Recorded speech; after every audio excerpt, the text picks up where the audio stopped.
Here we discuss about the step index multimode fiber. जो construction है step index multimode fibre का वो similar ही है किसके, सिंगल मोड फाइबर के, बट यहाँ पे जो कोर का डायमीटर होता है वो लार्जर होता है बिकॉज यहाँ पे मल्टीपल मोड ऑफ प्रोपगेशन है। यहाँ पे हमने 3 रेज कंसिडर की है। फर्स्ट इज़ अ एक्सियल रे जो फाइबर ऑप्टिक्स के एक्सिस के अलोंग पास होती है, और ये दोनों जो रेज है ये टोटल इंटरनल रिफ्लेक्शन करते हुए कोर में से पास होती है। कोर का रिफ्रैक्टिव इंडेक्स है μ1, क्लैडिंग का रिफ्रैक्टिव इंडेक्स है μ2। क्लैडिंग का रिफ्रैक्टिव इंडेक्स ऑलवेज कांस्टेंट रहता है बिकॉज ये स्टेप इंडेक्स फाइबर है, तो कोर का रिफ्रैक्टिव इंडेक्स भी हर जगह क्या रहता है, यूनिफॉर्म रहता है। इस कोर क्लैडिंग इंटरफेरेंस पे सडनली इसका रिफ्रैक्टिव इंडेक्स चेंज होता है, that's why we call as step index multi mode fibre because यहाँ पे large number of mode of propagation है, that's why we call multi mode fibre. जो optical fibre होता है वो सिलेंड्रिकल शेप का होता है, तो कोर का डायमीटर क्लैडिंग के डायमीटर से कम होता है, ठीक है। So this is core and this is cladding. Core का रिफ्रैक्टिव इंडेक्स μ1 है, क्लैडिंग का μ2 है।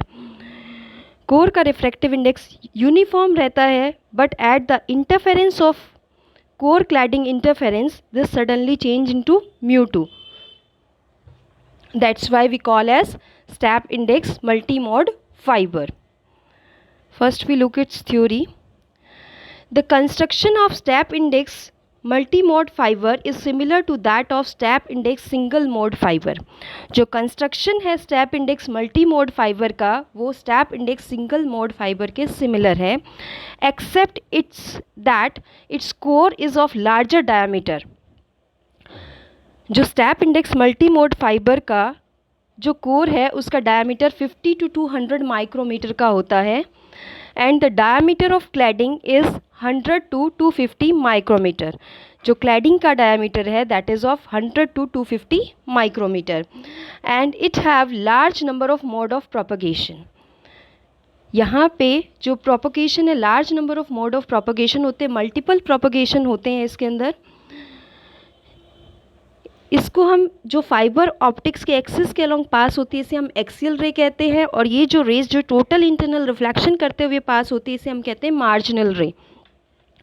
जो मार्जिनल रेज होती हैं वो ज़्यादा टाइम लेती है एक एंड से दूसरे एंड तक पहुंचने में, एक्सियल रे कम टाइम लेती है एक एंड से दूसरे एंड तक पहुंचने में। So here the refractive index changes at the core cladding interference, so it is known as step index multimode fiber। Core cladding interference पे जो रिफ्रैक्टिव इंडेक्स है वो सडनली चेंज होता है, that's why we call as step index multimode fibre. अब step index multimode fibre में 2 raise travel करती है along the core, that is axial ray, the light rays while travel along the axis of the fiber। Optical fibre के axis के along जो रे travel करती है दैट इज़ योर एक्सियल रे, and the next one is para axial रे, that is the light rays while suffers multiple total internal reflection at core cladding interference। जो rays multiple total internal reflection करते हुए pass होती है उसे हम कहते हैं paraxial ray. The marginal rays will travel more distance than the axial ray and will take more time। जो मार्जिनल रे है आपकी वो ज़्यादा डिस्टेंस ट्रैवल करती है और ज़्यादा टाइम लेती है किसके कंपैरिजन में, एक्सियल रे के कंपैरिजन में। This is your step index multi mode 5।